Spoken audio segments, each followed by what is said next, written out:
Arratsaldeon. Arratsaldeon eta ongi etorri. Atzotik Bilboko liburu azoka martxan dago. Hori alde batetik eta bestetik Bidebarrieta liburutegi honek martxan jarri zuen orain dela hilabete batzuk emakume idazleak 21. mendean zikloa. Bi gauzak bateratuz, bi gauza horiek aprobetxatuz, gaur hemen dugu gurekin Dolores Redondo eta benetan plazerra da berarekin hemen izatea, berarekin bere azkeneko liburuaz batez ere hitz egitea. Badakigu zuetariko askok liburu ekarri duzuela eta sinaduraren bila etorri zaretela. Gauza bat esan behar dizuet, bihar eta etzi, igandean goizez ere, bera hemen izango da, liburu azokan, liburuak sinatzen, dena den gaur ere sinatuko ditu liburu batzuk. Arratsaldeon, Dolores Redondo. ¿Qué tal estamos? Buenas tardes.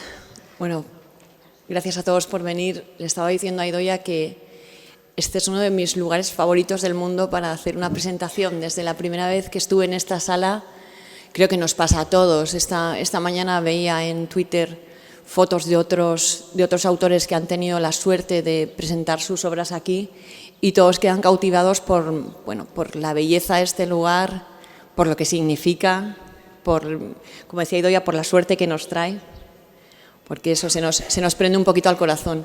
Y desde luego para mí significa muchísimo estar aquí hoy. Así que, nada, gracias por acompañarme. Bueno, pues con Dolores Redondo podemos hablar de muchas cosas. Empezaremos por decir que ella nació en Donostia a finales de los 60, que ha tenido 5 años increíbles, de verdad, increíbles. En estos 5 años ha publicado la trilogía del Baztán, El guardián invisible, Legado en los huesos, Ofrenda a la tormenta, alrededor de 1 millón de ejemplares vendidos, novelas que se han traducido a más de 30 idiomas, una vorágine increíble, pero con esta vorágine, además, la película, en fin, tenemos ya hasta cara para Maya Salazar, ¿verdad? La cara de Marta de Tura, pero es que además, a finales del pasado año, el otoño de 2016, con la última novela, Todo esto te daré, de la que vamos a hablar principalmente en esta charla, el Premio Planeta. ¿Cómo se vive un Premio Planeta? Uno de los premios más importantes en la literatura en lengua hispana. Bueno, he conocido a unos cuantos autores ganadores del Premio Planeta y tengo que decir que cada persona vive las cosas de un modo distinto. Para unos ha significado más, para otros ha significado la culminación de su carrera, para otros un paso sin más. Para muchos han reconocido que lo importante era el montante económico. Así que lo que puede significar para cada persona va a depender de su experiencia de vida y de lo que espera que venga después, de la esperanza que tenga puesta en el futuro. Yo ya expliqué en su momento que no era la primera vez que me presentaba al premio, me presenté hace años, cuando era una autora completamente desconocida, y me presenté porque quería ganar el Planeta, es así de claro. Y quería ganar el Planeta porque es un premio importante, es un premio con el que he crecido, que ha formado parte también del modo en que yo proyectaba ser escritor. Cuando yo era un adolescente y ya sabía que quería ser escritora, recuerdo la lista de los autores que habían ganado el Planeta. Recuerdo ver recoger ese Premio Planeta a Vallejo Nájera o a Terence Moix o a importantes autores que luego han configurado lo que era mi biblioteca. Así que, ¿por qué no? ¿Cómo no querer unirme a ellos? Sobre todo, tengo que decir que entre todos esos hay unos que me han importado más o que me han marcado más y otros que me han marcado menos. Pero claro, yo siempre he querido estar más cerca de aquellos que consideraba a imitar por su carrera, por su obra o también por su modo de llevar su carrera, que es algo muy importante. Bueno, el Premio Planeta es el premio a esta novela, Todo esto te daré, que escapa un poco, que se sale un poco de esa trilogía del Baztán. También en este caso hay cosas que hay que investigar, hay muertes un poco de estas que hay que investigar porque son muertes no esperadas, pero la historia es un poco diferente. Hablemos un poquito de la trama. Sí. El escritor Manuel, un escritor de éxito, está en su casa en Madrid y recibe la llamada: su marido ha tenido un accidente de tráfico y ha muerto en Galicia, y él desconocía absolutamente que su marido fuera a hacer ningún viaje a Galicia, y cuando él viaja a Galicia para recuperar el cadáver, entonces se da cuenta de que hay un montón de cosas de su marido que él desconocía absolutamente. Esta es una de las primeras cosas con las que nos encontramos. Todo eso que desconocemos de la gente que tenemos alrededor. Bueno, así es como arranca la novela. Esto sí que podría ser la base casi de cualquier misterio, ¿no? También ocurre con la trilogía de Baztán, pero sí es verdad que yo quería que fuese diferente, aunque la obra circule en torno a un crimen también o en torno a la sospecha de un crimen, que es lo que ocurre en esta novela. Sí que quería cambiar algunos aspectos. Sobre todo tengo que reconocer que por pura diversión, porque creo que el autor también tiene que divertirse cuando escribe. Y siempre busco en cada una de las obras, también en la que estoy escribiendo en este momento, una manera diferente. Ya sabemos que no hay nada nuevo bajo el sol, que ya todo ha sido contado, que casi todas las maneras de afrontar una historia ya las ha utilizado alguien antes. Pero a veces una mirada distinta o desde una perspectiva diferente permite enfocar eso que son los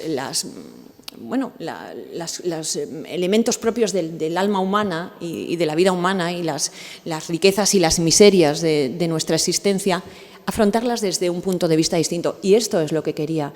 Cambiamos de un matriarcado absoluto en Baztán a un patriarcado, aunque tengo que decir que las mujeres de esta novela tienen casi tanta importancia como las de Baztán, porque ocurre que en los patriarcados la mujer no es que esté al mando, pero es absolutamente imprescindible, porque el patriarca no puede vivir sin que le sostenga una estructura femenina.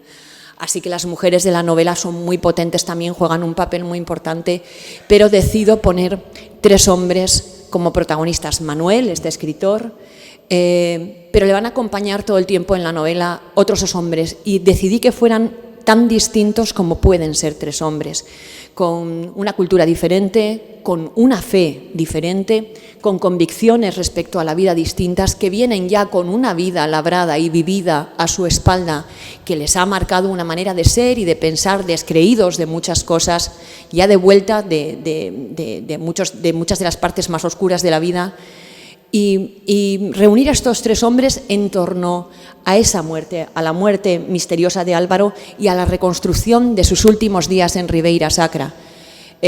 Poner al frente de la investigación en su momento a Amaia Salazar, pues bueno, yo creo que ya había muchas otras mujeres detectives y policías, pero quizá hacerla protagonista de la historia, hablar de su familia, hablar de su vida íntima, de su matrimonio, de sus sentimientos y emociones, de cómo le afectaban las cosas a nivel personal, pues fue un paso atrevido con la trilogía de Baztán, y aquí he querido hacerlo de nuevo al componer esta troupe, este grupo de investigadores que son de lo más inusual: un escritor homosexual, un guardia civil que justo ha tenido tiempo de abrir el caso por esta presunta muerte accidental, cuando recibe la orden de no revolver más, de no tocar a esta familia, y además le llega su jubilación. Y además un tercero que como los demás no puede ser más distinto, un sacerdote católico, amigo desde la infancia de Álvaro, del hombre que ha muerto, que va a simbolizar la lealtad durante el transcurso de toda la novela. Va a ser el único que se mantiene fiel a la idea inicial de quién era Álvaro y a lo que él conoció de él, y el que va a mantener pues un poco la cordura cuando vayan descubriendo qué hacía allí, por qué estaba allí y los secretos más oscuros de su vida. Manuel, bueno, se mueve entre 2 aguas. A veces cree encontrar vestigios de ese hombre que conoció, que tanto quiso, que amó, y en otros momentos no lo reconoce en absoluto, y se mueve todo el tiempo en esa marea de incertidumbre. Y Nogueira es el martillo, Nogueira es la acusación, Nogueira es la parte oscura. Viene de una vida como teniente de la Guardia Civil, en el que le ha tocado ver de todo, la parte más oscura del alma humana, y además está cargado de sospechas y de odio hacia esta familia en concreto y hacia lo que representan ese tipo de familias que en muchos lugares siguen representando un poder arcaico, un poder cacique, bueno, pues que de una manera deshonrosa se ha prolongado hasta nuestros días. Cada vez van perdiendo más fuerza, pero creo que a todos nos pueden venir ahora mismo a la memoria apellidos ilustres de familias que existen en todas las ciudades, en todas las regiones, que siempre se ha tenido la sensación de que se van de rositas de muchas cosas que a los demás nos costarían acabar ante el juez o incluso en la cárcel. Estos tres personajes además van creciendo a lo largo de la novela y de esas posiciones tan diferentes, bueno, llega un momento en que habrá cierto entendimiento entre esas tres personas. En el transcurso de esta investigación civil, porque también esto es un cambio con la trilogía de Baztán, la investigación se produce dentro del corazón de una familia, dentro de una casa, de un pazo gallego. Entonces no tenía demasiado sentido poner una investigación policial, una familia se habría cerrado en banda, así que la investigación es absolutamente civil y el infiltrado es Manuel, que a pesar de que la familia no le apetece mucho verle por delante, está autorizado como miembro de la familia que es por estar casado con el hombre que ha muerto. Así que, siendo el viudo, tiene derecho a estar por allí, por más cosas, por más situaciones que veréis cuando leáis en la novela. Álvaro se ha asegurado que tenga el poder de entrar en la casa y la posición adecuada para indagar qué ha ido ocurriendo. Entonces, en este proceso, en el proceso en que estos tres hombres reconstruyen la vida de Álvaro con las partes más miserables de su vida también, es inevitable que ellos le juzguen. Y cuando se juzga a otro y se le juzga desde la honestidad, es inevitable mirar dentro de tu propio corazón y ponerte en su piel y pensar qué habrías hecho tú en su lugar. Así que todos van sufriendo un proceso personal con cada una de las cosas que van descubriendo, y ese proceso, claro, les lleva a acercarse y les transforma sin ninguna duda a nivel más íntimo. Álvaro es uno de los hijos de esta casa de Rancio Abolengo, es uno de los hijos de los marqueses, son tres hijos, los marqueses, el marqués ya muerto, además de dos nueras y un niño. Son el núcleo de esa casa maravillosa, con ese jardín estupendo lleno de gardenias. Por cierto, esta flor, no sé si para usted significa algo especial, la gardenia. Bueno, es cierto que en estos pazos, el pazo en el que yo describo como as grileiras, está inspirado en varios pazos que existen en la zona y que de hecho muchos siguen perteneciendo a poderosas familias, algunas ligadas con la nobleza y otras ligadas al régimen franquista directamente. Así que algunos de estos poderosos pazos, como digo, siguen perteneciendo a esas clases, y esto no me lo invento en absoluto. Y es verdad que son majestuosos, muchos se pueden visitar, si tenéis alguna vez la ocasión de estar por la zona. Hay dos que os recomiendo, uno es el Pazo de Oca, que pertenece a los duques de Medinaceli en este momento, y luego está el Pazo de Santa Cruz de Ribadulla, que creo que pertenece a la familia del general Armada, del general golpista en Valencia, seguro que muchos le recordáis. Así que son casas extraordinarias, tienen jardines realmente tan potentes y tan sugerentes como el que yo cuento en la historia. Tienen sus propias iglesias, sus propios trujales, desde luego son extensiones de tierra enormes, con vaquerías, con ganado, con pequeños pueblos intramuros que permitían, pues eso, a estos pequeños señores feudales vivir sin depender del exterior y a la vez dando trabajo a casi toda la zona de la comarca, y aún sigue siendo pues un honor y una gozada trabajar dentro de uno de estos maravillosos pazos que están por otra parte llenos de obras de arte, muy bien conservados. Y una de las características principales es que en toda esta zona de Galicia se producen de una manera extraordinaria las camelias y las gardenias, hasta el punto en que de muchos lugares de Australia, de Reino Unido sobre todo, que son unos entusiastas jardineros, vienen cada año a visitar estos jardines extraordinarios y a apreciar la belleza de estas flores que son increíbles, efímeras pero increíbles. Esta es la casa estupenda, maravillosa, con ese jardín al que incluso el guardia civil le pone adjetivos estupendos. Extraordinarios. Hay un personaje en esa casa, la señora marquesa, que es un personaje que casi recuerda a Angela Channing, la de Falcon Crest, por esa maldad, por esa poca compasión hacia los demás. Es un personaje realmente afilado, llevado al extremo de su poder y de su posición también. Es cierto que, antes de nada, quiero aclarar que la familia aparece... Bueno, hay aspectos que son caracterizaciones propias de los personajes que aparecen en la novela. En la novela aparecen como nobles, perfectamente podrían haber sido una poderosa familia de oligarcas tradicionales que generación tras generación hubiesen ido heredando vastos imperios, pero bueno, yo preferí llevarlo hasta el extremo haciéndolos nobles, porque como os he dicho, muchos de estos pazos aún pertenecen a familias tanto ligadas con la nobleza como con el régimen franquista. Así que me pareció que nos daba un punto extra por la posición que para la mayoría supone pertenecer a una de esas familias, ostentar uno de esos títulos o apellidos. El personaje de la madre, que bueno, ya esto me empieza a generar ya el calificativo de la escritora de las madres horribles, ¿no? Porque por siempre ya con la trilogía de Baztán, la madre de Amaya se las traía, y aquí vuelve a haber una madre más cruel, diría yo, porque con la madre en la trilogía de Baztán siempre nos cabe la fuga, el recurso de fuga de la locura, de la enfermedad mental, de esa fina línea que va entre una maldad que desde luego existe y la enfermedad mental, pero en esta es crueldad pura, es alguien, pues eso, severo, duro, sin corazón, que es en la novela recibe el calificativo de El Cuervo, y es porque es un córvido sin más, sin corazón. A quien solo interesan las apariencias, guardar las apariencias y la posición. Las apariencias y la posición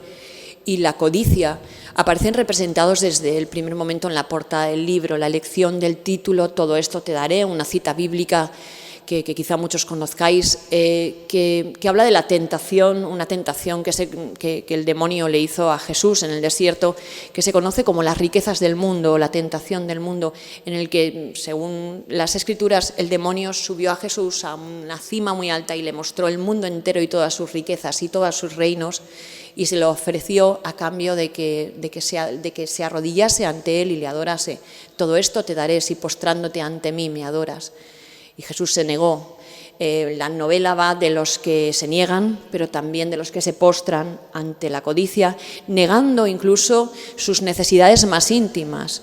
Es el precio que tienen que pagar para seguir aparentando, para seguir ostentando una posición que, bueno, pues que para ellos resulta más válida que todas las demás cosas. Pero claro, llega un momento en que las necesidades humanas, en que el puro impulso de ser quien eres es más fuerte que todo lo que te puedan ofrecer. En esta novela se habla de prostitución, se habla de abusos sexuales a menores, se habla de muchas cosas que resultan polémicas, resultan difíciles de tratar.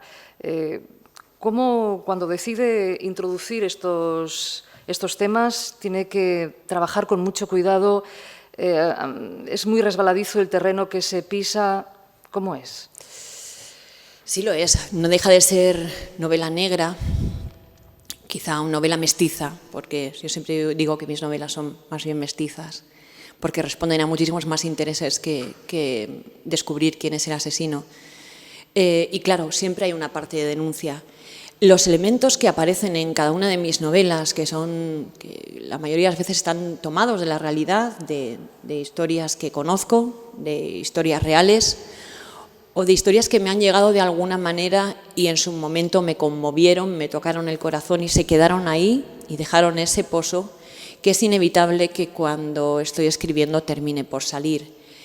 El tema de precisamente, es que ha sido muy curioso porque antes de entrar una persona se ha acercado y me ha preguntado por el tema de los abusos en la novela. Y me ha preguntado si había algo de verdad en este caso. Y es curioso, pero nadie me lo había preguntado hasta ahora. Y he tenido que reconocer que sí, que esa parte siempre que vengo a Bilbao me traigo a la diosa Mari conmigo. Esto es de Baztán, esto es Baztán que viene conmigo a donde voy. Cuando vine a presentar Ofrenda a la Tormenta parecía que se iba a caer la tormenta. En serio. Pues me acompaña Mari a todas partes. Pero bueno, no os preocupéis, que esto trae abundancia y buenas cosechas. Pues sí que está tomado de una historia de alguien que conocí, que la vivió, que me la contó. No es como no es la historia de Álvaro, no es exactamente así, pero sí que vivió esos abusos en su infancia y también se encontró con la pared absoluta dentro del propio centro donde las vivió y de su propia familia, que preferían enterrar el hecho que afrontarlo, no tanto porque no le creyeran, sino por la dificultad que entrañaba para ellos afrontar un hecho tan sumamente doloroso y tan terrible. Con los años logró que su familia admitiera lo que había ocurrido, que para él sí que era muy importante, que por lo menos en su casa admitieran que sabían que había ocurrido, porque bueno, hubo periodos de su vida en que pensaba que estaba loco, él mismo dudaba era un niño muy pequeño y dudaba de lo que había pasado, pues lo que ocurre cuando todos los demás alrededor te dicen no, eso no ha ocurrido, eso no es así, tú te lo has inventado, eres un niño con mucha imaginación. Encauzar la historia personal, ¿no? Y el relato que coincida con los hechos que tú recuerdas. Se habla también de la droga. Bueno, como digo, es una novela negra y evidentemente hay elementos que hay que tocar, pero estamos hablando de Galicia, estamos hablando de una de las, yo soy de Donosti, yo viví los 70, los 80 en Donosti cuando yo era una niña pequeña y pude ver los estragos que la droga causaba a mi alrededor. Hemos vivido en Bilbao, pero creo que en ningún lugar como en Galicia. En estas zonas de Galicia se vivió hasta el extremo en el que esa huella que en muchas ciudades ya casi ha desaparecido, que solo encontramos muy vagamente, allí todavía es muy visible. Es muy visible porque hay mucha gente todavía afectada y hay realmente familias que perdieron a muchos muchos miembros de su familia, a todos sus hijos. Entonces, no tocar el tema de la droga en un lugar en el que pues ha causado tanto daño hubiera sido deshonesto, sobre todo. Esta historia, se lo hemos oído decir, estaba ya en su registro mental antes de empezar con la trilogía del Baztán. Desde entonces ha cambiado mucho hasta el momento de llevarla al papel. ¿Ha cambiado mucho, ha crecido mucho la historia? Bueno, tengo que decir que todas las historias que he escrito, todas las que conocéis, han vivido una media de 5 o 6 años en mi cabeza antes de que llegasen a ser novela. Cuando estaba escribiendo todavía Ofrenda a la Tormenta, ya estaba visitando Galicia constantemente para la documentación del lugar.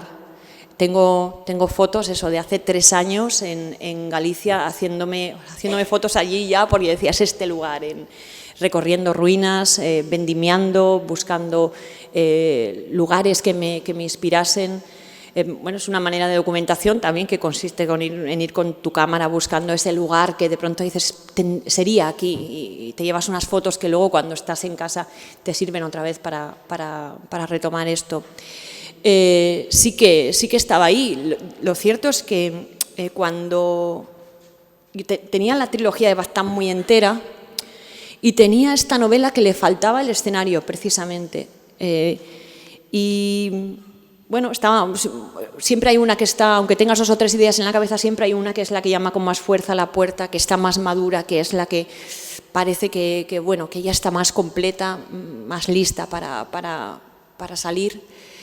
Y bueno, el culpable está aquí. Yo lo consulto casi todo con Eduardo y él conocía el argumento de las dos. De lo que era la trilogía de Baztán y de lo que iba a ser Todo esto te daré, que entonces se titulaba de otra manera. Y él me dijo, Baztán primero. Y dije, venga, pues Baztán primero. Y es verdad que entonces me faltaba sobre todo el territorio. No estaba segura de si la iba a ubicar más en la costa o iba a ser más interior. Y luego, por una feliz casualidad, mi hermana, que estaba muy cerca de Ribeira Sacra, me descubrió este lugar que yo no conocía. Me dijo, tienes que venir, hay un lugar aquí que es increíble. Y en efecto, fui y me fascinó. De la manera que me fascinan a mí los territorios, no solamente por su belleza, que la tiene, que es innegable, pues, pero no solamente me fascina la belleza de postal, me gustan los lugares exigentes, me gustan los lugares que están marcados también por la fuerza del trabajo, por el orgullo de los hombres y mujeres que han vivido y que han trabajado y que han mantenido un lugar por una pugna personal con la naturaleza. Esa dificultad, que haya una gran dificultad y alguien decida quedarse en un lugar, me fascina. Ya me fascinó en su momento en Baztán y me sigue pareciendo extraordinario en Ribeira Sacra, que creo que hace 10, 12 años que tienen denominación de origen, pero llevan desde hace 2000 años haciendo vino de la misma manera en terrenos que no se pueden ni mecanizar, cultivando sus viñas a mano, despellejándose literalmente manos y pies por aquellas laderas, para obtener cosechas anecdóticas que producen unas pocas botellas de vino y que ellos han mimado, como os digo, por pugna con la propia naturaleza y con el propio lugar, que es fascinante. Así que se da una serie de cosas y siempre tiene que ser la suma de todas esas la que haga que me fascine. Yo siempre digo que es porque soy hija de un pescador y al haber nacido en un territorio de trabajo, de esfuerzo, de gente luchando y viviendo de esta manera tan intensa, gente que podía morir trabajando, mujeres que se quedaban al frente de su casa solas, con niños, con gente con tanto esfuerzo, sin duda me ha marcado la infancia y me ha marcado el tipo de territorio que me fascina. Aprecia esa fuerza muchísimo de la gente que vive en territorios especiales y, desde luego, tanto el Baztán como Ribeira Sacra son dos territorios especiales, de mucho trabajo, pero también mágicos y muy bonitos. Claro, por eso les crea a ellos ese arraigo especial. A ver, yo soy donostiarra, imaginaos, a ver, pues ñoñostiarra, mi ciudad es tan bonita, pero no me cuesta tanto irme de Donosti, puedo ir a otro sitio y tal, pero veo que la gente de Baztán y veo que la gente de Ribeira Sacra se mueren cuando no están allí. Están hechos polvo, están siempre intentando volver a casa, siempre con su lugar en la memoria, y como que el objetivo de su vida es volver a su casa. Y es un lugar de esfuerzo, pero es así. Y si alguno ha salido de Baztán y ha salido de Ribeira Sacra y vuelve estos días, seguro que se encuentra con un montón de turistas, porque ha puesto sí. de moda Baztán y ahora seguro que pone de moda Ribeira Sacra. Y también ciertos alimentos, ¿no? La torta de chachingorri yo creo que se ve más que nunca sí. En las panaderías y en otros establecimientos navarros. Bueno, yo elegí la torta precisamente porque no era muy... A ver, no se corresponde con el tipo de dulce tan elaborado y sofisticado que ahora podemos ver en cualquier pastelería, que son, siempre digo a mi marido, no soy muy de pasteles, pero qué bonitos son preciosos. Entonces, bueno, una torta de chanchigorri oscura, con el chicharrón ahí, pues tampoco es que tenga un atractivo que digas, uy, qué bonito, me lo llevo a casa, me lo como en cualquier... No. La elegí por tradicional, la elegí porque forma parte también de la tradición de los pastores, llevársela al monte, porque era también una comida de trabajo, algo que se mantenía untoso y jugoso según iban pasando los días, que además es una barrita energética perfecta, te lo tomas y bueno, estás pues eso, puedes pastorear y lo que quieras. Así que la elegí por eso, porque hablaba de tradición, porque hablaba de recuperar aspectos de la raíz, y recuerdo que en aquel momento yo la pedí por todos los obradores de Baztán y no hacían, me dijeron, en algún caserío cuando hagan matanza igual, pero nosotros no, porque eso no tiene atractivo y tal. Ahora me las mandan por Seur para todo el país. Sí, pero no ya sí. No solo sí. en Baztán. Sí, para todo el país, por seguro, o sea, las mandan para todas partes. Y luego sí es verdad que se han empezado a ver, lo que dices, pues en otras pastelerías de otras localidades que no veías eso jamás, y ahí están. Y qué responsabilidad, ¿no, Dolores? De repente que la novela sea en Ribeira Sacra y ponemos de moda Ribeira Sacra, que hablemos de... A mí al principio me daba miedo porque creo que tampoco soy excesivamente amable con el territorio ni con los personajes. No me caracterizo por eso. Yo nunca quise hacer una postal preciosa de Baztán idílico ni de Ribeira Sacra idílica. Entonces, claro, tocar aspectos oscuros del esfuerzo, del trabajo, de la parte que tiene que ver con la soledad, con la distancia, con el aislamiento que tiene mucha gente que vive en estas zonas, pues porque viven alejados, por el hecho de la oscuridad, la lluvia, bueno, pues yo cuento las cosas más brillantes, pero también las menos brillantes de vivir allí, porque todas las encuentro hermosas. Y no sabía si a todos les iba a gustar como lo sentía, pero yo siempre he dicho que me siento legitimada porque yo me he documentado caminando por esas calles y caminando por esos montes y sé exactamente cómo uno se siente. Yo me he empapado de Baztán, pero de verdad, o sea, de agua chorreando. Así que sé cómo es Baztán, igual que sé cómo es Ribeira Sacra, y también lo he narrado desde el respeto. Y recuerdo que en Baztán, cuando se publicó El Guardián Invisible, y bueno, enseguida empezó a hacer tanto ruido la novela y estábamos un día allí con un grupo de periodistas que habían venido a ver Baztán también, bueno, era una cosa como que venía la gente de Madrid y de Barcelona y bueno, Baztán, y yo decía, bueno, no han estado nunca en un pueblito, estaban como un poco alucinados, y se me acercó una señora muy mayor en la calle y me dice, mira hija, yo no he leído porque no veo bien y tal, pero ha leído mi nieto y tal, dice que está muy bien, pero a mí me tiene preocupada una cosa. Y yo, dígame señora, dice, ¿y si la gente piensa que aquí matamos las niñas?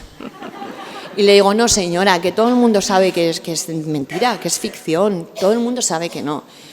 Ay, como piense alguien, fíjate si piensa en esto. Yo, señora, que no lo va a pensar nadie, no se preocupe, que saben que es ficción. Decía, bueno, pues a ver cómo se lo toman. También me preocupaba cómo se lo tomaría la policía foral, ¿no? La policía, pues, tampoco pretendía hacer una postal amable. Amaya es policía, pero luego hay policías de todos los colores, unos más obedientes, otros menos, unos de la vieja escuela, otros muy formados, otros bastante brutos. Entonces, bueno, yo decía, a ver cómo lo asumen, ¿no? Y bueno, pues me condecoraron, así que les gustó también, sí. ¿Cómo ha cambiado su vida estos últimos años, estos últimos 5 años? Pues mira, esto también lo hablaba con un querido amigo que me he encontrado aquí y él me decía, no ha cambiado tu vida. Y él que me conoce bien sabe que es verdad, pero es que intento que no cambie.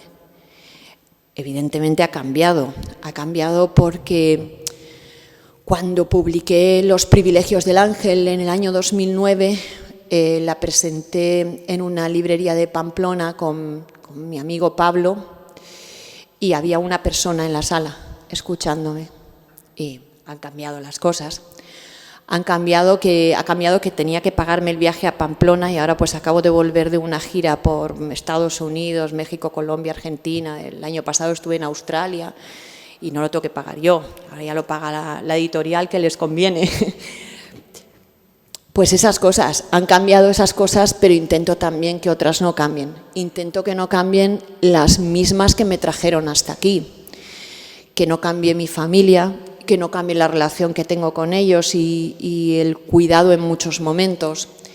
Que no cambien mis amigos. Es cierto que ahora, pues en los últimos meses les he visto poco, porque siempre estoy liada. Ahora los fines de semana me toca ferias del libro, así que no podemos salir a tomar un vino. Pero cuando tomo vino lo tomo con los mismos amigos de siempre, con la misma gente de siempre y comparto con ellos. Así que eso, si conservas lo que te trajo hasta aquí, es muy probable que te mantenga en tu sitio. Además, vivo en un pueblo de Navarra pequeñito, y allí soy la madre de mis hijos y cuando estoy en casa pues estoy muy tranquila, llevo una vida muy sosegada, muy tranquila, escribiendo, leyendo y bueno, pues creo que todas esas cosas, conservar esa normalidad que era la que tenía antes, es lo que sigue contribuyendo a que no pierda la cabeza, ¿no? Y trabajando muchísimo, ¿verdad? Ya en la siguiente novela. Sí, pero bueno, esto para mí es siempre esta otra, o sea, es acabar una novela y estar con otra ya, pero es porque no lo puedo evitar, porque las novelas están llamando a la puerta como, bueno, derriban la puerta. Cuando estaba, ya os estoy diciendo que cuando estaba escribiendo Ofrenda a la tormenta, estaba deseando acabar la novela para poder empezar la siguiente, porque es que quería empezar a escribir ya, porque es difícil incluso contener pensamientos o contener la imaginación cuando estás deseando que eso crezca, ¿no?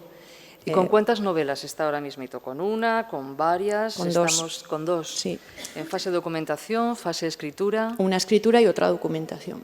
Estamos en esa fase, como decía Manuel en la novela, en la que mejor no le habla a nadie. No, esa es la última fase. Esa es la fase de locura total, de posesión demoníaca, que digo yo.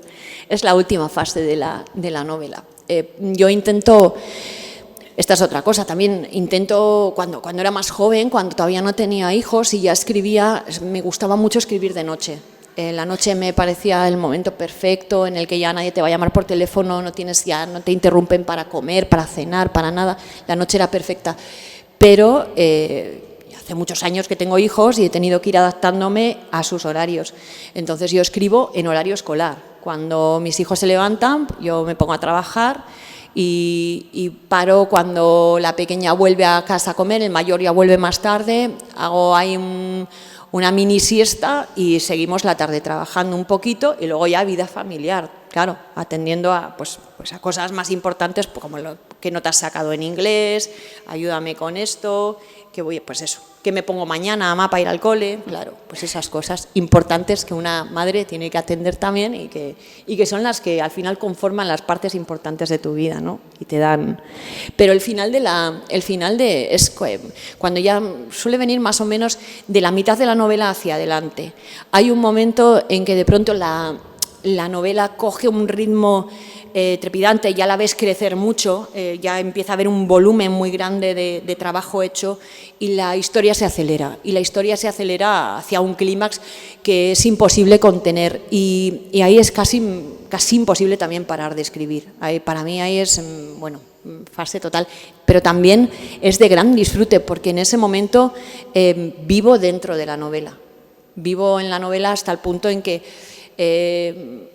Cuando estaba escribiendo, por si alguien está leyendo la trilogía todavía, para no desmontaros la historia, hay un momento en que fallece un personaje cercano a Maya, que es un personaje querido en la novela, y cuando maté a este personaje, pasé un auténtico duelo. Ya las semanas previas que tenía que afrontar la escritura de esto estaba hecha polvo. Yo decía, ay, Dios mío, que tengo que escribir esto. Y luego ya cuando lo estaba escribiendo, me harté de llorar mientras lo escribía, luego paraba, estaba hecha polvo, todavía pensaba, ¿estaré haciendo bien? Estaba decidido que tenía que ser así, pero pasé un auténtico duelo. Os puedo decir que en mi casa todos notaban que pasé unos días de gran tristeza y claro, y además en los días siguientes, en la acción de la novela, pues claro, hay un funeral, hay un velatorio, hay un encuentro con los familiares, o sea, yo y todo eso lo iba pasando y me iba angustiando cada vez más y viviendo ese momento. Pero luego también tengo que decir que hay otras partes que disfruto mucho, pues cuando mato a los malos o cuando...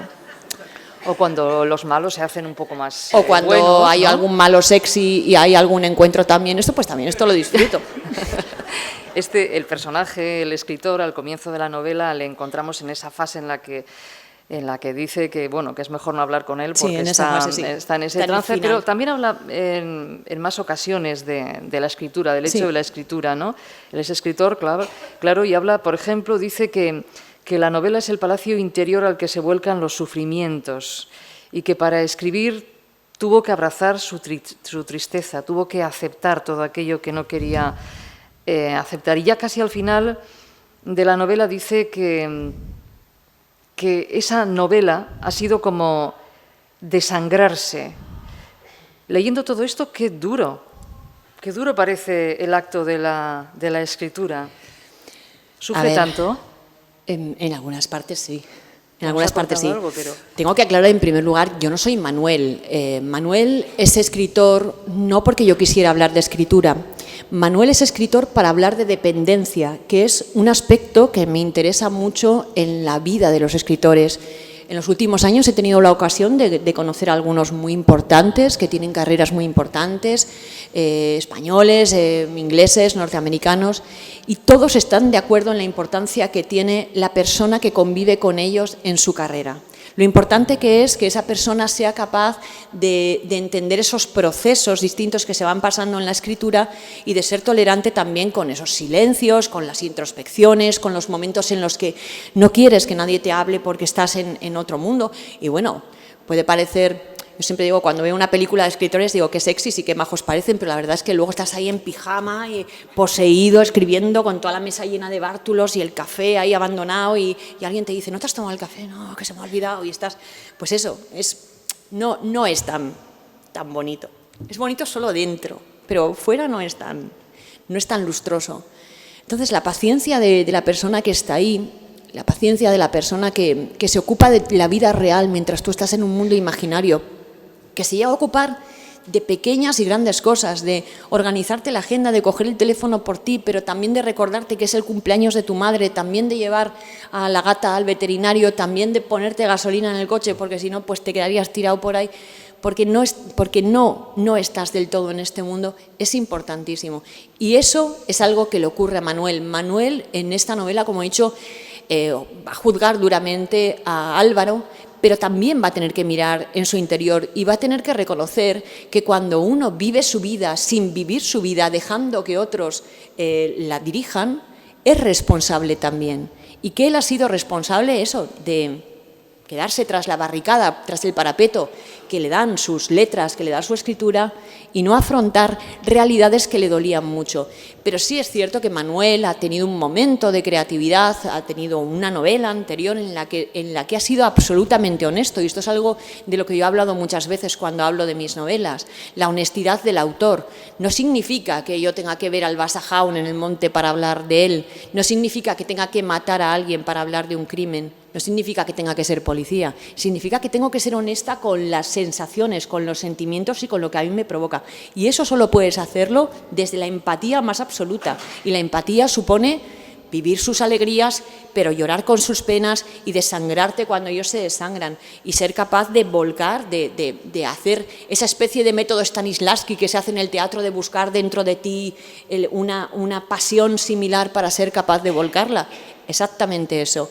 Si el autor es incapaz de vivir esa pasión de sus personajes, esa mezquindad, esa dureza, lo que sea que estés contando, pero no digamos, vas a ser capaz de llegar. Digamos que de los malos momentos es más fácil escribir que de los buenos. Es más fácil. No, es más difícil hablar de los malos. Sobre todo de los... Hay una frase también en la novela que para mí tiene mucho sentido, que habla de la tristeza. Hay dos tristezas, hay una pública, hay una que todos ven, que normalmente atrae compasión y cariño de los demás, y hay otra más profunda, más negra, más oscura, que es íntima y que no se llora en público. Hablar de ese tipo de dolores, de los que no se cuentan, de los que son vergonzosos, de los que son mezquinos, de lo que se guarda durante años, del dolor que se ha llevado a cuestas, eso es lo que cuesta. No hablar de la tristeza que a todos, que va a generar solidaridad y cariño, esa no. Si les parece, abrimos un turno de preguntas o comentarios de 5 o 6 minutos, porque después seguramente serán muchos los que quieran acercarse a que Dolores Redondo firme sus ejemplares. Tenemos un micrófono, si alguien quiere comentar, preguntar algo, es el momento de hacerlo. No sé si nos ha contado ya para cuándo es su próxima novela.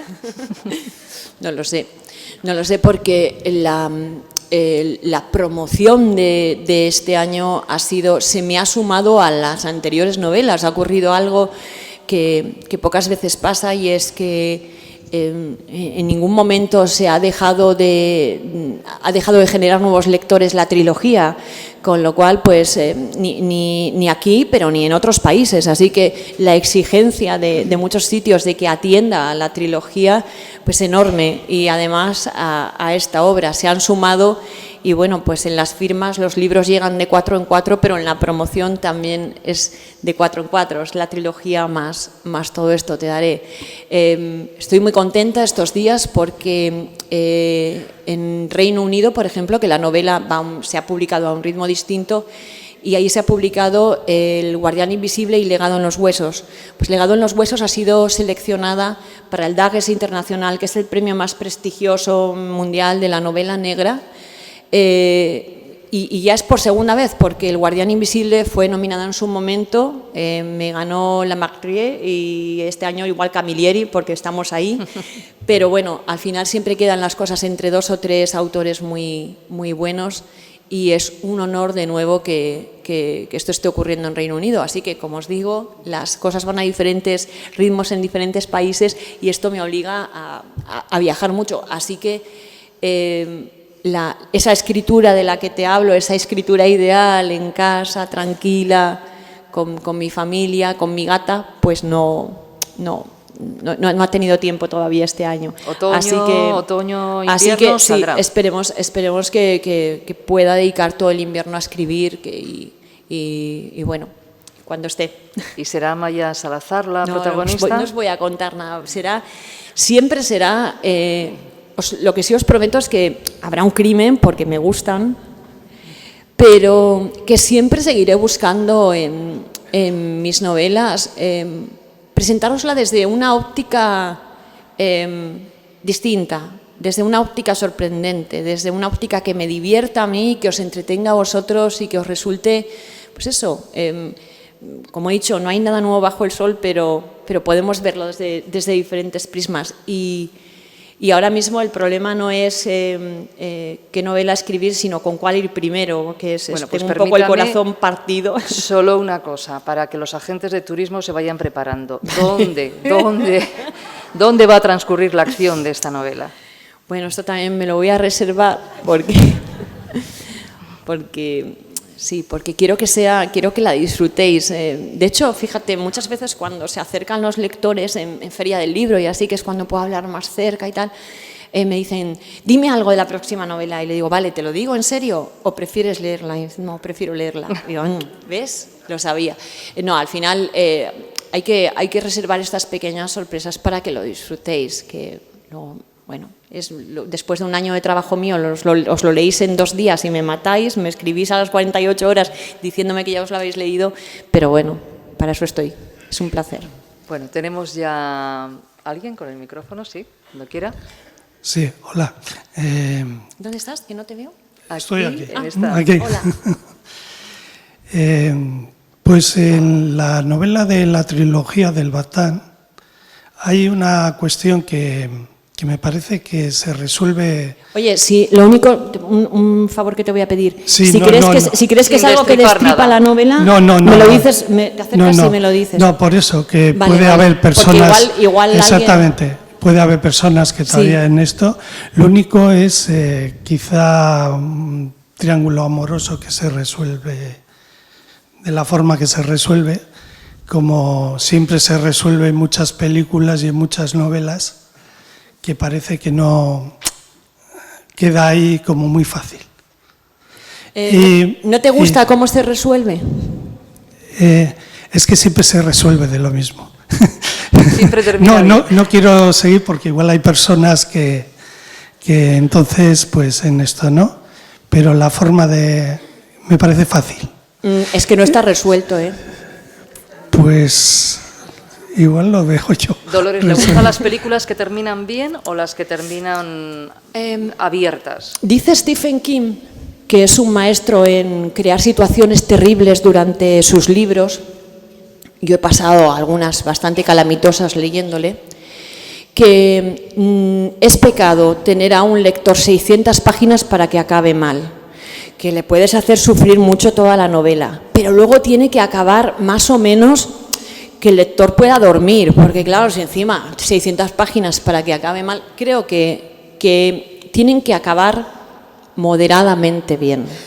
Lo que pasa que, así como Todo esto te daré ha terminado, es una novela de una sola pieza, no tendrá una continuación, Baztán continuará. Amaya queda en un momento casi suspendida, en un momento destrozada, porque sí que es verdad que maltrato mucho a Amaya. Amaya queda muy apaleada, pero sabéis que Amaya se levantará, es un soldado, se va a levantar y va a luchar de nuevo. Amaya volverá y cuando vuelva os va a encantar.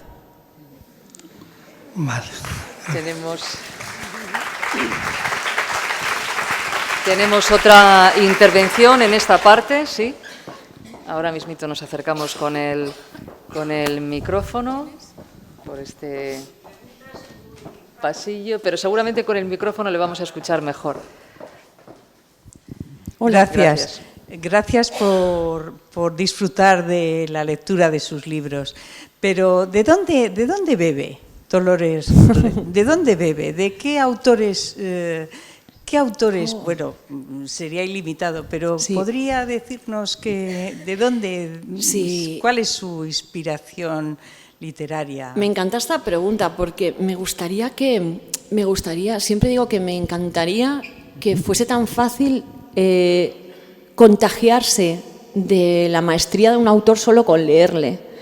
Entonces, pues yo leería siempre a Ana María Matute y leería a Balzac y me contagiaría de ellos y solo escribiría, sería fantástico porque tendría su don. Por desgracia, leer a los mejores, leer lo que te gusta y reconocerlos como genios y como maestros no sirve para que se te pegue nada.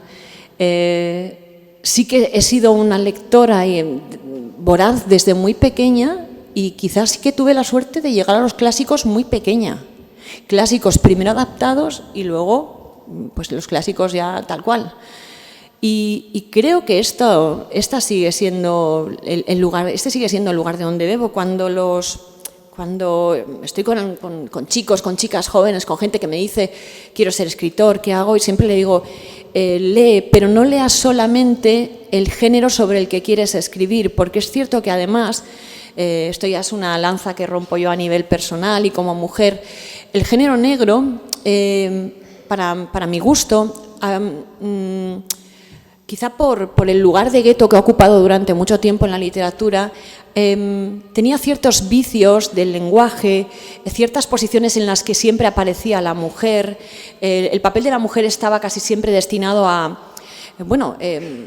no hay ningún pequeño en la sala, ¿no? Os voy a contar, una vez en Argentina, en el Festival de Novela Negra Argentina, asistí a una conferencia que decía el papel de la mujer en la novela negra, puta, víctima o traidora.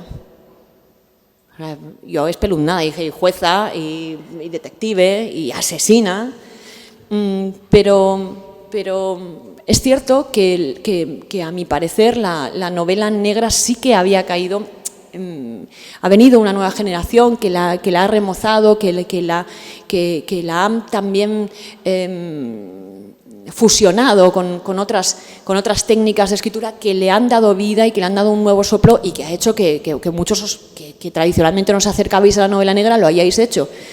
Pero creo que es importante no beber solo del género. La novela debe beber del género, pero no únicamente. Y tirar de los que siempre, de las historias clásicas que son esas que os digo, nada es nuevo bajo el sol, que siempre han estado ahí, que hablan de las mismas pasiones humanas, de las mismas traiciones, de los mismos dolores y de los mismos jaques al alma humana y las mismas situaciones en las que uno ha de decidir y que se repiten una y otra vez y que se han repetido una y otra vez y que ya han sido contadas. Beber de esas me parece fundamental.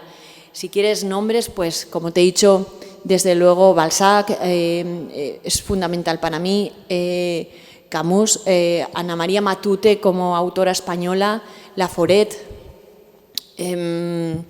Rosa Montero, Rosa Rivas, una autora de novela negra muy interesante, César Pérez Gellida, también dentro de la novela negra, es una de las voces más sorprendentes de los últimos años. Y bueno, y sobre todo, pues eso, de la literatura clásica. Yo es que, bueno, de ahí bebí, sobre todo muy pequeña, de los libros de aventuras, me gustaban los piratas, me gustaba Salgari, me gustaban las aventuras en el mar. De hecho, esa fue la razón por la que cuando presenté este libro al Premio Planeta lo hice bajo el seudónimo de Jim Hopkins, que es el chico de la Isla del Tesoro, que siempre ha sido mi héroe, el chico que se va a buscar el tesoro con los piratas. ¿Fue un refugio para usted la literatura cuando era pequeña? ¿O una compañía? Sí, una compañía, un refugio y un lugar, el lugar donde quería estar, porque como nos suele pasar a muchos, pues no me gustaba mucho donde vivía. La infancia en la zona portuaria de Pasajes, pues la verdad que no me fascinaba, pero me fascinaba el mar y todas las historias que me contaba mi padre y los hombres de mi familia, que la mayoría eran marinos. Y alguna vez lo he contado, en un corto periodo de tiempo falleció mucha gente dentro de mi familia. Y esto hizo que en todas las casas, no en la mía, en la de mis abuelos, en la de mis tíos, en la de mis otros tíos, pues habían perdido a alguien, había una sensación como de dolor conjunto. Y bueno, pues esos silencios o esos recogimientos que ellos tenían, pues bueno, decías, no voy a molestar demasiado y poder evadirte con la lectura, pues sí que era el lugar perfecto. Uh-huh.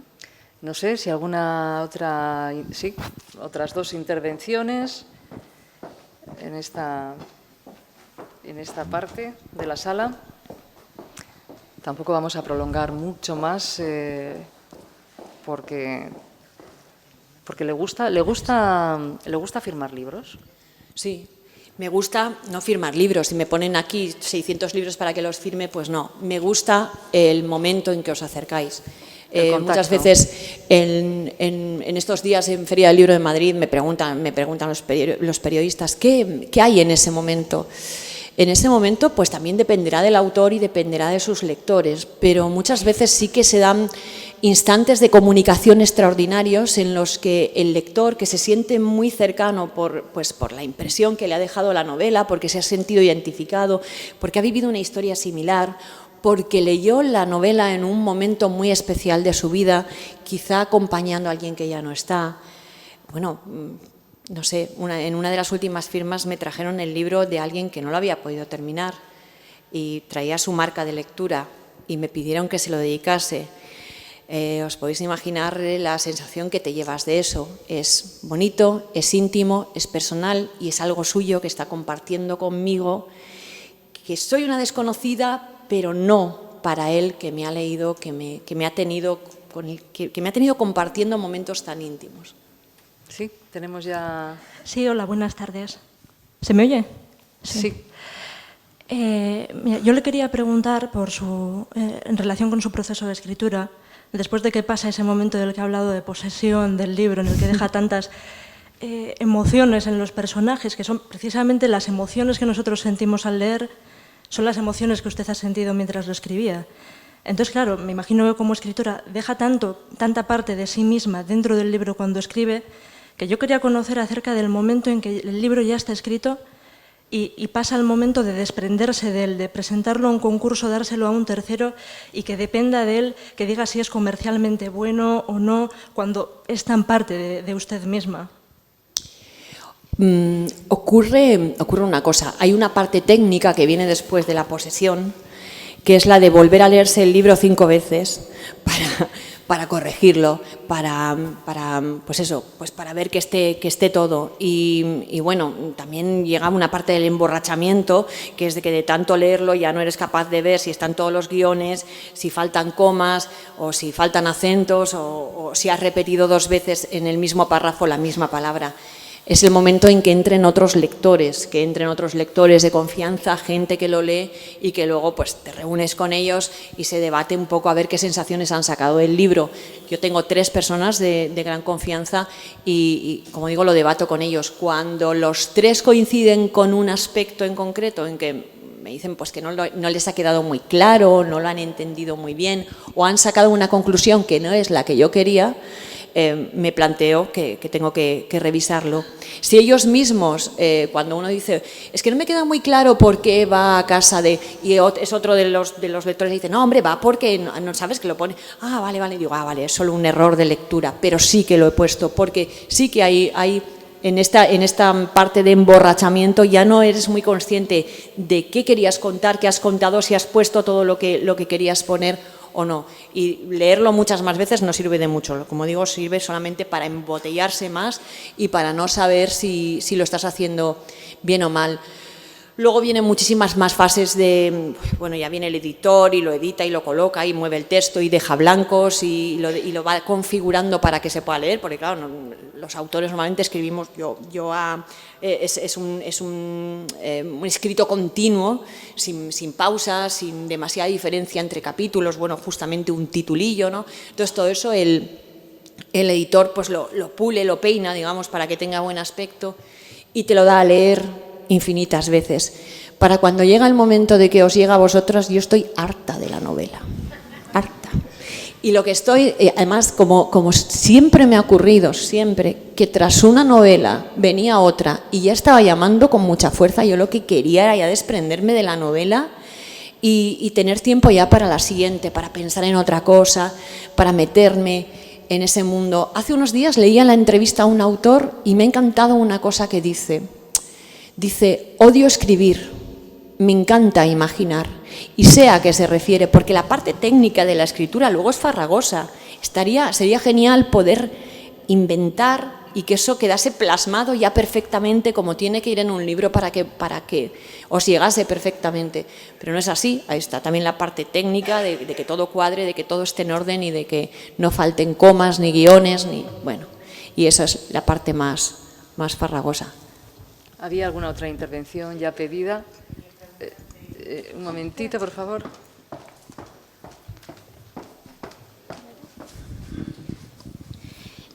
Buenas tardes. Hola. Oye, una cosa, te digo porque tengo mucha gente a mi alrededor que ahora en vez del libro leen tablet. ¿Cómo os afecta a vosotros que ya se compren menos libros porque se leen en la pantallita? Y luego, perdona, y otra pregunta. ¿Los traductores que son tan importantes a la hora de un libro, los elegís vosotros, la editorial, o cómo funciona eso? Gracias. Gracias a ti. Primera.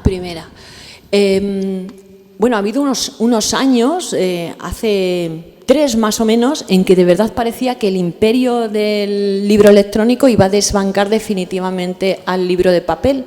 Pero tengo que decir que se ha notado una importante recuperación de gente que ha vuelto del electrónico al papel de nuevo, que muchas veces hemos notado, y en muchos autores coincidimos en que hay lectores que incluso leyendo en electrónico, cuando un libro les gusta mucho, se lo compran también en papel, porque claro, hay una cuestión física en el libro que bueno, y también bueno, como objeto de deseo, como objeto bello. A mí me resulta muy fácil entenderlo porque a mí me gustan los libros, me gusta verlos, me gusta que estén a mi alrededor y me siento cómoda cuando hay muchos libros, no sé, me tranquiliza su presencia. Entonces, bueno, sí que ha habido un repunte de nuevo y una vuelta al libro en papel. De cualquier manera, yo creo que el libro electrónico ha venido para quedarse también, que es una buena opción para no ir cargado de libros cuando se tiene que llevar mucho texto. Creo que es la solución para que en el futuro nuestros chicos no vayan con esas mochilas terribles que llevan y lleven los textos escolares ahí, por lo menos los que no sean fungibles, ¿no? Si no tienen que hacer nada sobre el papel, podían llevar los textos ahí. Y me parece que, pues eso, que ha llegado para quedarse, que ocupa un papel muy importante, pero el libro es un objeto que no estaba roto y no necesitaba ser arreglado. El libro sigue funcionando, creo que seguirá funcionando siempre. Mi hijo siempre cuenta un chiste, el de ¿qué libro te llevarías a una isla desierta? Y siempre dice, pero no puede ser electrónico. Claro. La segunda pregunta era sobre... Los traductores. Los traductores normalmente los eligen las editoriales. Los eligen las editoriales porque ya son gente que de probadas capacidades, que normalmente ya ha hecho más de un trabajo para ellos. Las editoriales les prueban con textos inicialmente más pequeños o más fáciles y luego les van dando trabajos más importantes. Así que cuando es un texto muy, muy grueso, muy importante o muy complicado, se lo van cediendo a traductores que ellos conocen. Pero es que, claro, yo estoy pensando ahora mismo, hace pocos días me ha llegado la versión del Guardián Invisible en hebreo. Es que, pues yo no conozco a nadie que hable hebreo. De hecho, le dije a mi hijo, ¿conoces a alguien que hable hebreo? Me ha dicho, tengo una profesora que estudió y sabe. Y bueno, pues llévale un libro porque me hace ilusión regalarle un libro a alguien que sepa hebreo. no conozco a nadie que hable hebreo y claro, como para pedirle que me lo traduzca. Pero bueno, que de todas maneras la traducción es bastante más difícil que simplemente conocer los dos idiomas, ¿eh? Os puedo decir que, por ejemplo, la traducción al euskera, que en este caso la ha llevado a cabo Editorial Erein, de esta obra de Todo esto te daré, que es la editorial con la que yo he publicado toda mi obra en euskera, y que además va a ser homenajeada aquí durante estos días en Feria del Libro, y lo presentamos el próximo martes en San Sebastián. Pues la traducción de estos libros, que puedes decir, bueno, pues hay muchísima gente que sabe euskera y castellano, esto tiene que ser relativamente fácil, pero se complica mucho porque, claro, por una parte tiene que haber una fidelidad al texto, pero por otra parte tiene que haber un conocimiento literario también. Así que el traductor ha de ser a su vez un escritor. Evidentemente hay cosas que no va a poder traducir literalmente y ahí ha de crear, ha de ser creativo. Os voy a poner el ejemplo, me acuerdo de El guardián invisible al alemán. Esto fue la mar de divertido, porque hay un momento en el que yo cuento que James hace todos los días caminando el recorrido del encierro. Y yo digo, sale de Santo Domingo, sube por Telefónica, pasa la estafeta y no sé qué, no sé cuántos, y desemboca en la plaza. Y me escribe la traductora alemana. Dice, mira, siento muchísimo molestarte, me he descargado no sé cuántos planos de Pamplona para ver. No encuentro el nombre de la plaza. Y yo, ¿cómo el nombre de la plaza? Sí, que es que no sé qué plaza es. Y yo, la de Toros. Pero claro, esto que es tan evidente para todos nosotros no lo es para una alemana. Y me dijo, pues en la traducción yo pondré Plaza de Toros. O sea, que ahí tiene que ser creativa. Pero no solamente esto. Yo, que no soy así muy taurina, sin embargo, he descubierto escribiendo, y porque me lo han señalado mis traductores, que hay un montón de expresiones taurinas que utilizamos, que forman parte del modo de hablar. Ejemplo, hay una frase en la que dice, Flora no sé qué le dice a Maya, y dice, decidió no entrar al trapo de sus insinuaciones. Y la alemana lo mismo, ¿qué trapo es? He buscado el trapo 10 páginas para atrás, 10 páginas para adelante. Pero es un trapo de tela, ¿dónde está el trapo? ¿Dónde aparece ese...? Claro, explícale... No, es que es una expresión taurina que no tiene sentido. ¿Para qué le vas a explicar que si además no tiene nada que ver ni los toros, ni llamar al toro, ni nada de esto? Pero al final la terminas utilizando. Y hay otra que luego la puse a posta, dije, ya verás, en el siguiente libro puse para el arrastre. Y dije, en esta me va a llamar la alemana, y en efecto, oye, ¿qué es lo que arrastran? Y yo, un toro muerto. ¡Ah! Estaba con mulas, además. Nada, estaba la pobre, ¿no? A ver, tienes que buscar, seguro que hay una expresión alemana que es pues la salchicha tirada o la cerveza desparramada, que viene significando lo mismo, pero tendrás que buscar cuál es en Alemania. ¿Cómo se dice no cederé a su provocación, o alguien está realmente, pues eso, hecho polvo, fosfatina, no sé cómo lo expresan allí, pero seguro que tienen un dicho para expresar cuando alguien está destruido, seguro. Entonces, bueno, pues es bastante gracioso lo de las traducciones. Vamos a ir terminando ya. Del libro no podemos contar muchas cosas, así que sí podemos fijarnos en la dedicatoria. La dedicatoria es a su familia. Vale. A su marido y a sus padres, y en los agradecimientos. Agradecimientos hay a muchas personas, pero claro, los agradecimientos terminan con a Nosa Señora do Corpiño, y añade, es lo justo. Esto no sé si en Alemania lo entenderán. Aquí necesitamos una explicación, ¿eh? No lo van a entender, como no entendían que agradeciese a la diosa Mari en las otras novelas. Pero es cierto que, así como en la trilogía decidí hablar de mitología, porque me pareció hermoso, porque me pareció que la mitología tradicional, de esa manera oral en la que siempre se había transmitido, se estaba perdiendo, porque no se contaban ya historias de Mari, de Tártalo y de Basajaun. Y quería recuperar eso.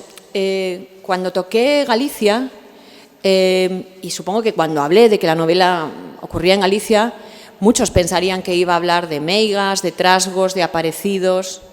Pero precisamente en Galicia es un tema demasiado manido. Galicia y las meigas están demasiado ligados y no quise hablar de eso, pero quise hablar de algo que es casi mágico, que es el modo en que en estas zonas de Galicia se vive la religiosidad, el catolicismo, las romerías y una mezcla entre folclore y creencia cristiano-católica fusionada de una manera muy curiosa, que hace que la gente, en efecto, viva esas fiestas, esas tradiciones o esos rituales de una manera muy respetuosa, que a Manuel, cuando llega allí, al protagonista de la novela, le parece, pues, paleto. Él lo llama paleto. Dolores, me parece que además de ese micrófono que anda por la sala para las intervenciones, hay otro micrófono que... tenemos 10 minutos. Pues nada, vamos a seguir hablando. Creíamos que... Pues lo que os decía, que las creencias, el modo en que lugares que son iglesias, que son santuarios, que son conventos, se fusionan en ciertos días con creencias bastante paganas y se admiten y entran en fusión y pueden experimentarse y están asumidas y aceptadas por la Iglesia Católica, es muy, muy llamativo. Y hay lugares muy especiales, hay muchos de estos santuarios. En la novela Lucas está al frente de uno de estos extraordinarios santuarios que pueden encontrarse por varios lugares de Galicia, y sí que me pareció especial hablar de ellos. Y uno es el de Nosa Señora do Corpiño, y bueno, pues como tuve que visitarlo en varias ocasiones y hice mis peticiones como las hace todo el mundo, y me pareció un lugar tan especial por el modo en que se vive esa fusión de creencia cristiano-católica y folclore, y se admite, y que esté asumido de ese modo por el sacerdote que está al frente, me pareció especial. Por eso quise hablar de este tema. Es justo, es ser agradecido. Quizá una de las peticiones fue el Premio Planeta. No. No, pero bueno, de verdad que es llamativo poder ir a uno de estos santuarios hoy mismo, esta tarde, a misa de 7, y después de que has escuchado misa, como en cualquier iglesia del mundo, formar cola y que el cura te quite el mal de ojo. Y no una adivina, ni un hechicero, ni un chamán, el sacerdote que preside la iglesia, y que esté asumido y aceptado y que forme parte de la creencia popular y que se asuma de esa manera, que como digo, a Manuel le parece incluso pues eso, creencias de paletos. Tengo que decir que Manuel es en toda la novela los tres personajes sufren ese choque de trenes inicial y todos están cargados de prejuicios, pero el propio Manuel también, y todos tendrán que ir descargándose, aprendiendo.